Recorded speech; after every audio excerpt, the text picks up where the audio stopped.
Inauguration de l'ascenseur à eau usée du parc thermal du Fayet à Saint-Gervais-Mont-Blanc. Le discours de Jean-Marc Peyex, maire de Saint-Gervais. Enfin, le grand moment est arrivé.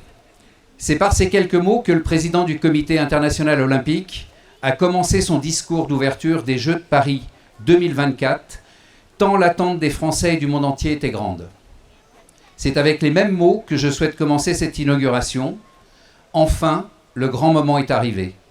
Celui de créer un premier lien entre nos deux bourgs du Fayet et de Saint-Gervais, désormais réunis avec pour lieu de rencontre notre établissement thermal, celui qui, dès 1807, fit de la commune de Saint-Gervais la première station touristique du pays du Mont-Blanc autour du bien-être.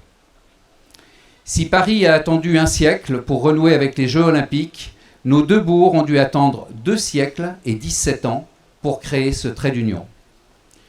Bien sûr, il y eut quelques envies et quelques projets, celui du rail en 1893, celui du câble en 1946. Aucun, malheureusement, ne connut un début de commencement. Il fallut attendre une belle rencontre, celle que je fis il y a plus de 20 ans, d'un honorable monsieur anglais tombé amoureux de la commune de Saint-Gervais dès 1960. Passionné de petits trains et convaincu de la nécessité, dans une ère moderne, de ne pas ignorer les choses simples, comme celle de l'utilisation de la force motrice de l'eau, présente en abondance dans nos belles montagnes. Michael Farmer fut cet homme généreux qui d'abord permit de ravir tous les enfants qui viennent dans notre parc thermal par son don à la commune des premières locomotives et des rails du petit train du parc thermal qui fête cette année ses 20 ans de fonctionnement, toujours animé par des bénévoles passionnés. C'est Michael Farmer qui transmit aux élus sa vision d'une mobilité simple, décarbonée, comme l'avaient inventé nos anciens.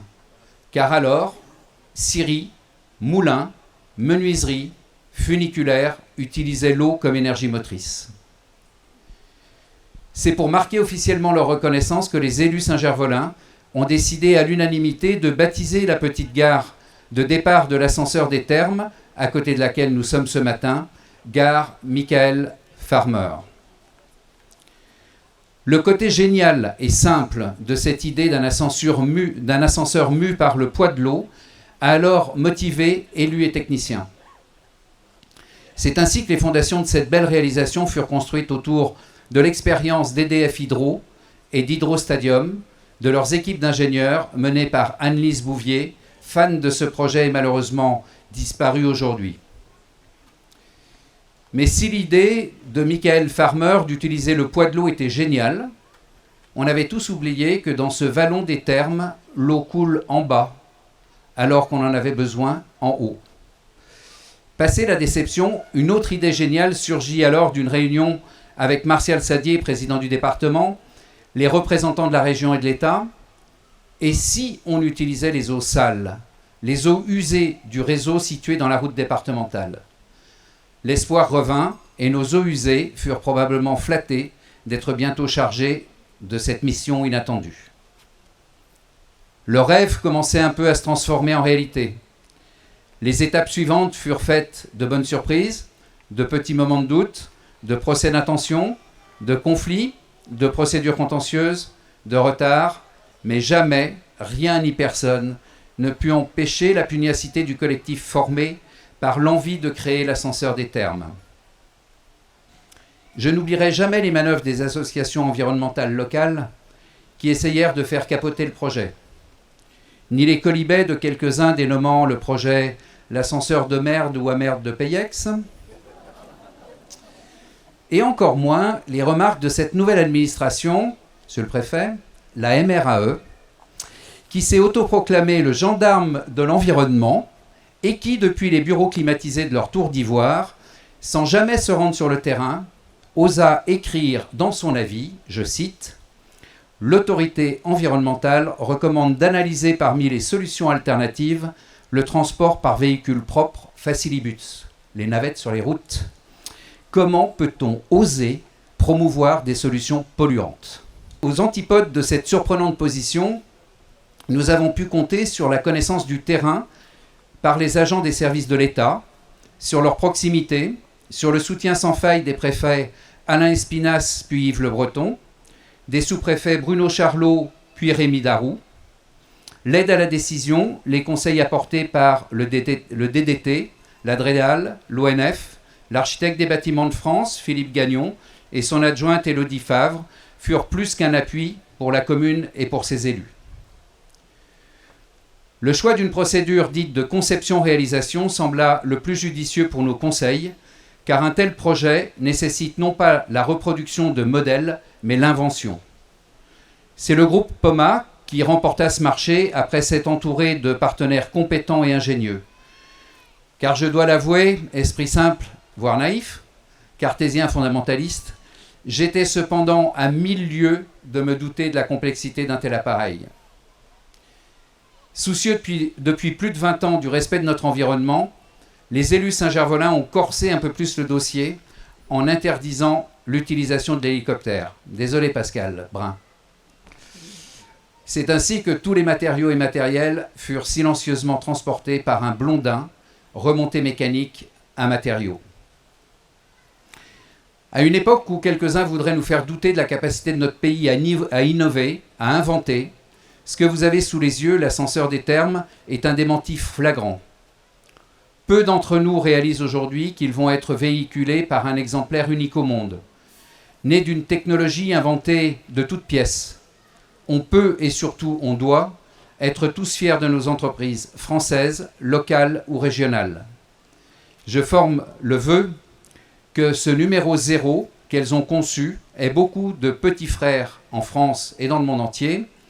Une seule condition, citer à chaque fois le nom du grand frère, l'ascenseur des Thermes de Saint-Gervais-Mont-Blanc. Merci aux cofinanceurs, cet appareil est le vôtre, car vous avez porté un projet et n'avez pas simplement apporté une contribution financière.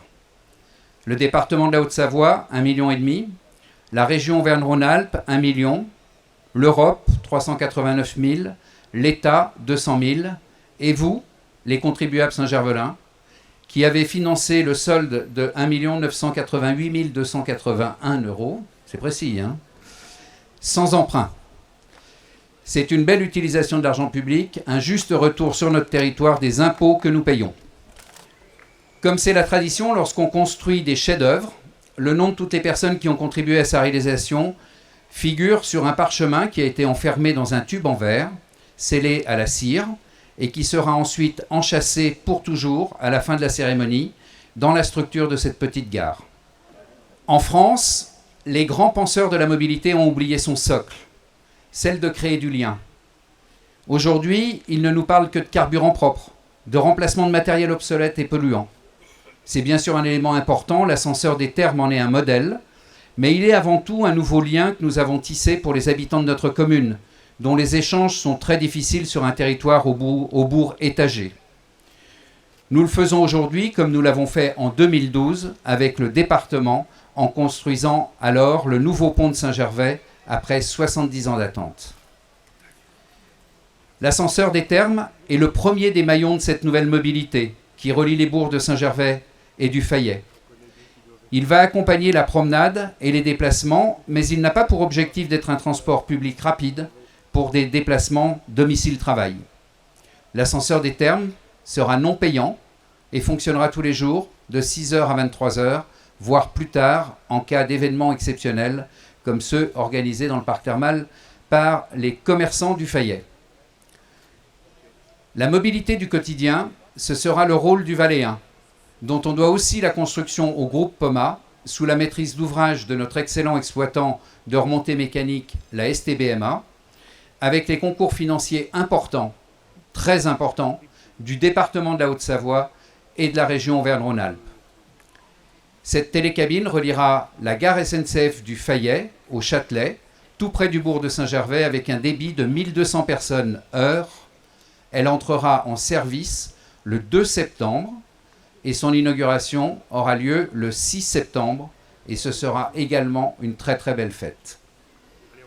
Quelques semaines après, pour ne pas perdre le rythme des inaugurations, une autre vous attendra, celle de la restructuration du parc thermal que vous découvrez ce matin, de ces chemins de promenade réalisés sous maîtrise d'œuvre de l'Office national des forêts et grâce à un financement de l'État de 80%.